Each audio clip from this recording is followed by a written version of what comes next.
So today we're making a breakfast burrito. It's a little bit different than your average breakfast burrito. In one of my other posts, I had made these grain-free, flour-free tortillas. And so if you don't want to buy them, make them yourself. If you just rather have something a little simple, super easy to make. So we're going to use those today, and we're going to make some homemade fries. So I have maybe 6 organic russet potatoes here. I always have them on hand, and I'm just gonna run them through my processor here. This is a number 3 cone, really fast. Whenever we don't know what we're having for dinner, I always know that I have potatoes available and I can make French fries, mashed potatoes, baked potatoes, something to go since we don't eat any gluten and we don't have a lot of bread in the house. This is just an easy alternative. And then what I'm going to do is I'm going to take a bit of grapeseed oil and I'm going to put that on my potatoes. And I like to use this butt rub from, I think, this is just a nice spice that we like to have in the house. I'm going to use that on it too. So I put a little bit of grapeseed oil on. Add some seasoning. I really miss my partner in crime at Christmas time, Larissa. She made making videos together, really fun. So now it's just me down in my basement all alone. So here we have our potatoes. We're going to put those in the electric skillet and even add a little bit more seasoning to the top of it. And if I have extras, then we'll have them for lunch tomorrow. So, and then I'm going to set it at 350, put the timer on for 10 minutes, and then I'm going to flip them. Okay, and then this part of the recipe, we're going to make a double batch. Tomorrow night, we're having polenta bowls, and we're going to use the same cashew cream for that as we are to our burritos today. So we're going to make a double batch. I have some cashews here. I have one, it calls for 3/4 of a cup, and I'm using 1.5 cups because I'm going to make a double batch. So I have my soaked cashews. They soaked for a couple hours. If you only have a few minutes, just put them in boiling water and they'll be nice and soft. I have a cup of water. I've got some chipotle adobe sauce. This is, I don't know if you've ever had this. Oh, I brought the wrong one down.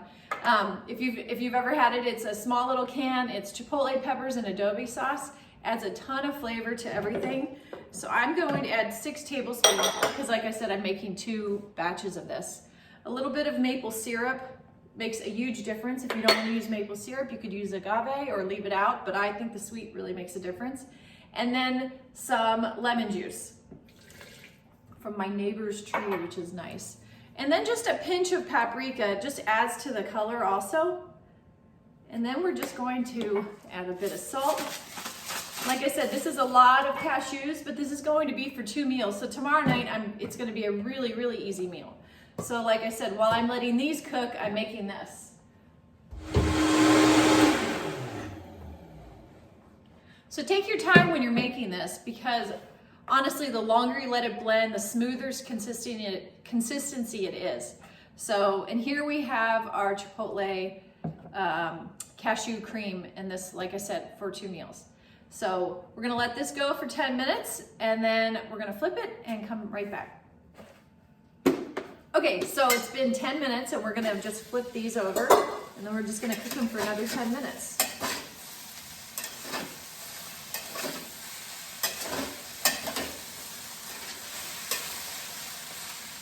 Then cover, 10 more minutes, set the timer, and maybe we'll give it 5 more minutes afterwards, kind of with the lid tapped so that it will kind of crisp them up. Okay, so here is our chipotle adobo sauce. A lot of people ask me where I get my cashews. These are just some organic raw cashews that I buy in bulk. And then if you're looking for the chipotle peppers with adobe sauce, this is the kind of can. I usually buy the can, I split it in half, put half in the freezer for the next time I'm going to use it, and then just use what I have out.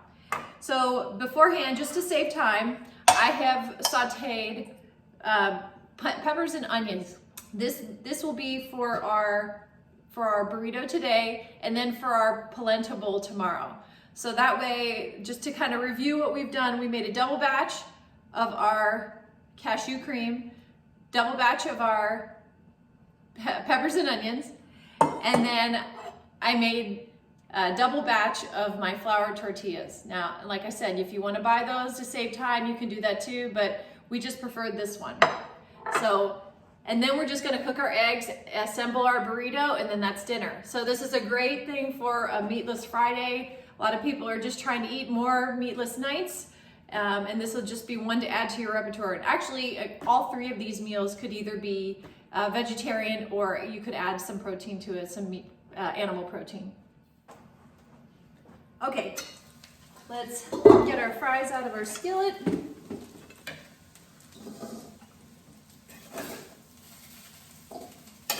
And then we're just going to cook our eggs.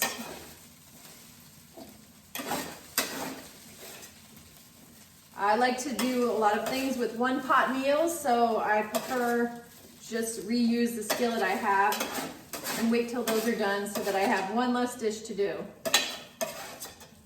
I would say this burrito reminds me a lot of those healthy cafes, those vegan, gluten-free cafes they have. This would be something I feel like I would find there. Okay, so let's give this a little spray. I made sure that my pan is properly heated, and that's a big thing when you make eggs. A lot of people think that they have to put the eggs in and then heat the pan, but the best way to not burn your eggs is to preheat your oven or preheat your skillet and then add your eggs to it. So we want to preheat our pan and then add our eggs. This is going to be enough for a family of 4, this dinner will be. And I'm just gonna let this sit for just about a minute or two to just kind of have that protein harden to the steel, and then I'm going to stir it. Okay, so we're just mixing our eggs, and really they're almost done. I always turn them off just before they are done because they're still gonna cook in the pan while I assemble it. So here we go. With our assembly, we've got our tortilla, grab a spoon, our French fries. You could use ones from the freezer. I just prefer using fresh. I don't really have a lot of extra freezer foods, not much processed foods, and I do find just a pack of potatoes is so easy to keep. There's no reason to have it. We've got our peppers, a little bit of egg,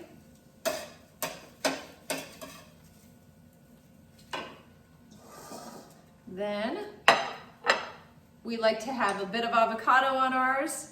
I think I went through 3 avocado until I found a good one. You just never know. It might look fine at the store and you get home and it's brown. It's such a disappointment. So we've got our avocado here, and then a little bit of our sauce.